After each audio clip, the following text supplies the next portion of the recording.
నమ్మకమైన వానికి దీవెనలు మెండుగా ఉంటాయంట. హల్లెలూయా.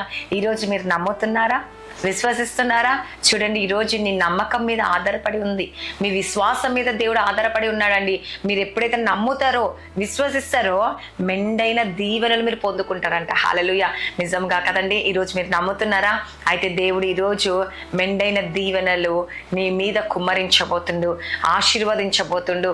దేవుడు అనేక ఆశీర్వాదాలతో నింపబోతుండండి. చూడండి, అందుకే దేవుడు సెలవిస్తాడు, మనుషులను ఆశ్రయించట కంటే కదండి, ఈ లోకంలో ఎవరిని ఆశ్రయించినా, మనుషులు కావచ్చు, ఈ లోకంలో రాజును కావచ్చు, లేకపోతే ఎవరైనా నమ్ముతున్నావేమో కానీ వారు నీకు సహాయం చేయకపోవచ్చు, వారు నమ్మినప్పుడు నీకు మోసం చేస్తుండేమో, వారు నీకు కార్యాలు జరగట్లేవేమో. కానీ ఎప్పుడైతే చూడండి నమ్మకంగా దేవునందు నువ్వు విశ్వాసం కలిగి ఉన్నావా, నమ్ముతున్నావా, విశ్వసిస్తున్నావా, అయితే దేవుడు నీకు మెండైన దీవెనలు